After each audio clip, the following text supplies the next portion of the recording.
क्या मौलाना और बिलावल का गुस्सा खत्म हो गया? क्या शिकवे दूर हो गए? क्या पीपल्स पार्टी ने पीडीएम में वापसी का सोच लिया? बिलावल भुट्टो जरदारी मौलाना फजलुर रहमान के दर पर पहुंच गए, एक दूसरे से गले मिले, पार्लियामेंट में हुकूमत के खिलाफ मुश्तरका जद्दोजहद पर इत्तेफाक किया। बिलावल ने कहा कि मौलाना से जो ताल्लुक है वो रहेगा, पीडीएम में वापसी की अभी कोई बात नहीं हुई। मौलाना फजलुर रहमान बोले वो पीडीएम के साथ जरूर हैं, तन्हा फैसले नहीं कर सकते, बाहमी मशावरत से बताएंगे। पार्लियामेंट में पूरी ऑपोजिशन मुत्तहद और मुत्तफ़िका तौर पर जाली हुकूमत के हथकंडों को नाकाम बना रही है। बिलावल ने कहा कि हमने नैब ऑर्डिनेंस और इलेक्ट्रॉनिक वोटिंग मशीन की साजिश को मिलकर नाकाम बनाया और आइंदा भी नाकाम बनाएंगे।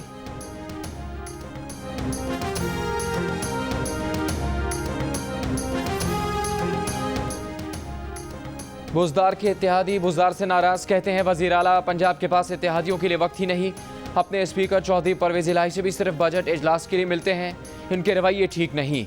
मुस्लिम लीग काफ की सेंट्रल कमेटी का आज होने वाला इजलास मुलतवी कल दोबारा होगा। पंजाब हुकूमत के रवैये से मुतालिक लाहेअमल मुरतब किया जाएगा। फंक्शनल लीग सिंध के सेक्रेटरी जनरल सरदार अब्दुल रहीम ने कहा है कि वफाकी हुकूमत से लाताल्लुकी इख्तियार कर ली। वफाकी वजीर असद उमर ने पीडीएम और मीडिया को अपने कारकुनों के हाथों तशद्दुद का निशाना बनाने की धमकी दे दी। इस्लामाबाद में खिताब करते हुए कहा कि पीडीएम वाले अगर लॉन्ग मार्च लेकर इस्लामाबाद आए तो उन्हें तशद्दुद का निशाना बनाया जाएगा।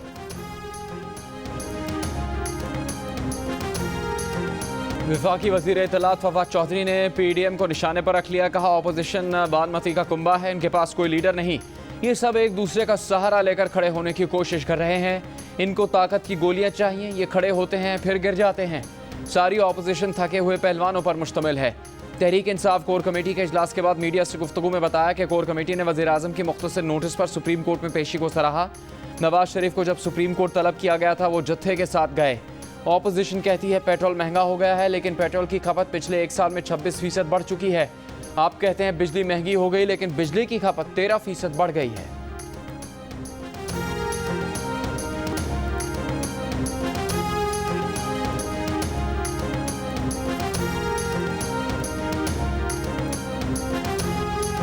दिन में 3 दफ़ा हमने कहा है कि नाश्ते के टाइम, खाने के टाइम, दोपहर के और रात के खाने के टाइम हम इस मर्तबा हर रोज़ जो है वो दिन में 3 दफ़ा जो है वो गैस जो है उसकी सप्लाई को यकीनी बनाया जाएगा। अंडा फ्राई हो जाएगा ना जी, इंशाल्लाह हो जाएगा। अच्छा हो जाएगा, बता दिया उन्होंने। गैस है या डॉक्टर की दवा का नुस्खा जो सुबह का नाश्ता, दोपहर और रात का खाना बनाने के लिए मिलेगी, लेकिन सर्दियों में 24 घंटे मिलने की कोई गारंटी नहीं। सेनेट में गैस फराहमी पर हुकूमती और ऑपोजिशन बेंचेस में दिलचस्प डायलॉग। सवाल हुआ क्या अंडा फ्राई हो जाएगा? हम्माद अजहर ने जवाब दिया हाँ जी हो जाएगा। शहरी रहमान ने भी लुकमा दिया कि दावतें मनसूख हो रही हैं, गैस नहीं है। वफाकी वजीर ने बताया कि नाश्ते, दोपहर के खाने और रात के खाने के वक्त गैस की सप्लाई यकीनी बनाई जाएगी। गैस बहरान का एलएनजी से ताल्लुक नहीं। नून लीग के लगाए गए एलएनजी टर्मिनल पर 4 करोड़ रुपए यौमिया किराया देना पड़ता है। मौजूदा हुकूमत जो टर्मिनल लगा रही है उसमें कोई किराया नहीं देना पड़ेगा।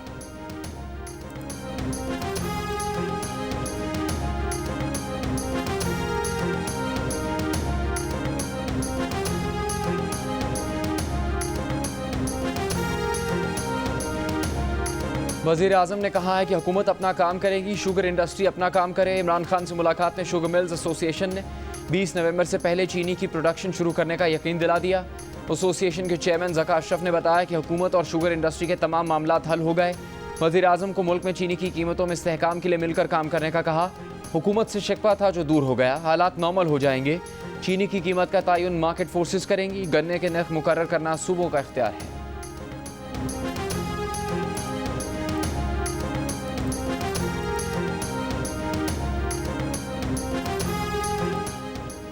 भारत से अफगानिस्तान को गंदम की फराहमी के लिए अफगानिस्तान की दरख्वास्त पर गौर करेंगे।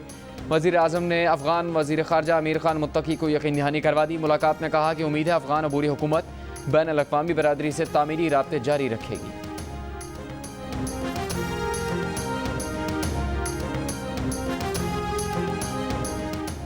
इस्लामाबाद हाई कोर्ट ने फैसल वावडा की इलेक्शन कमीशन में नाअहली केस पर समाअत रुकवाने की दरख्वास्त खारिज कर दी। इलेक्शन कमीशन को 60 रोज़ में फैसल वावडा की अहलियत का फैसला करने का हुक्म। अदालत ने फैसल वावडा के वकील से कहा कि आपको इलेक्शन कमीशन की कार्रवाई से क्या डर है? आपके हाथ साफ हैं तो इलेक्शन कमीशन को कानून के मुताबिक कार्रवाई करने दें।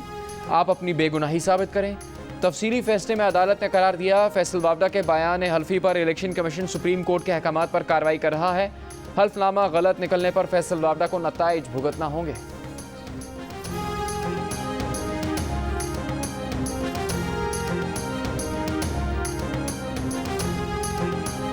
कराची में नाजिम जोखियों कत्ल केस में नामजद रुकन कौमी असम्बली जाम अब्दुल करीम ने बलूचिस्तान हाई कोर्ट से हिफाजती जमानत करवा ली। अदालत की 15 दिन में ट्रायल कोर्ट में पेश होने की हिदायत।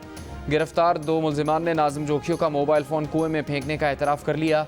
तफ्तीशी हुकाम का कहना है कि मेमन गोट में 50 से 60 फुट गहरे कुएं में कचरा जलाया जाता है। कुआं ठंडा होने के बाद मोबाइल फ़ोन दोबारा ढूंढा जाएगा।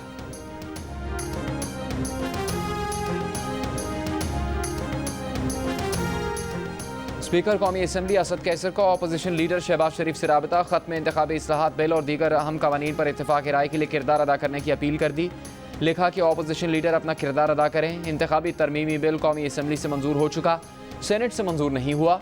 हुकूमत के फैसले के मुताबिक ये बिल पार्लियामेंट के मुश्तरका इजलास में पेश करेंगे। चाहते हैं पार्लिमानी कमेटी बराए कानून साजी दोबारा बिल पर बात करे। कानून साजी से मुतालिक हुकूमत और अपोजिशन अरकान पर मुश्तमिल कमेटी बनाई गई थी, मगर कमेटी अपनी सिफारिशात देने में नाकाम रही।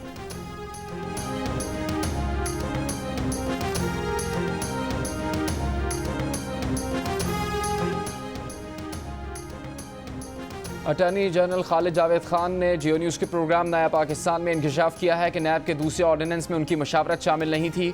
चेयरमैन नैब को हटाने का इख्तियार सदर को देने पर उनके तहफ़्फ़ुज़ात थे। कहा, वज़ीर आज़म को APS कमीशन रिपोर्ट पर तफसीली ब्रीफिंग दी थी। वज़ीर आज़म ने कहा था कि कमीशन की रिपोर्ट पर मेनवान अमल दरामद किया जाएगा। वज़ीर आज़म की हिदायत पर हमने मुख्तलिफ इदारों से राबिता किया था। वज़ीर आज़म आधे घंटे के नोटिस में अदालत के सामने पेश हो गए।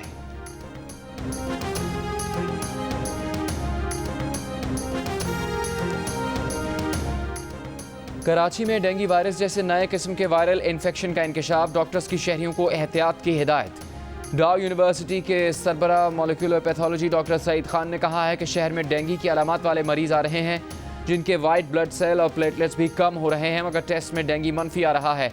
इस पर तहकीक जारी है। ये डेंगू का कोई दूसरा वेरिएंट भी हो सकता है। शहरी मुकम्मल तौर पर जिस्म को ढांप कर रखें। गली घर मोहल्ले में पानी खड़ा ना होने दें।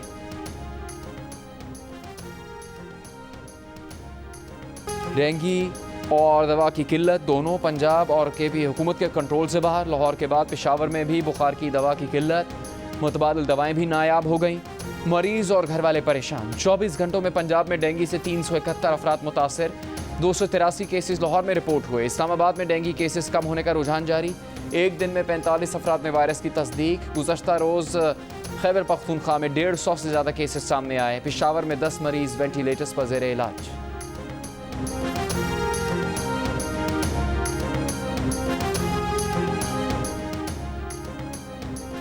दुनिया के आलूदा तरीन शहरों की फहरिस्त में लाहौर दूसरे नंबर पर मौजूद। कराची का तीसरा नंबर। फ़िज़ा में आलूदा ज़र्रात की तादाद 167 रिकॉर्ड। फहरिस्त में नई दिल्ली का पहला नंबर। कोलकाता चौथे और ढाका 5वें नंबर पर रहा। इंटरबैंक में कारोबार के अख्तिताम पर डॉलर 175 रुपये 73 पैसे पर आ गया। आज में इंटरबैंक में डॉलर का भाव 1 रुपये 54 पैसे बढ़ गया। ओपन मार्केट में 1.5 रुपये इजाफे से डॉलर 178 रुपये का हो गया। पाकिस्तान का सबसे मशहूर और पसंदीदा गधा चीन का दौरा करेगा। तफसीलात के लिए देखते रहिए जियो न्यूज़।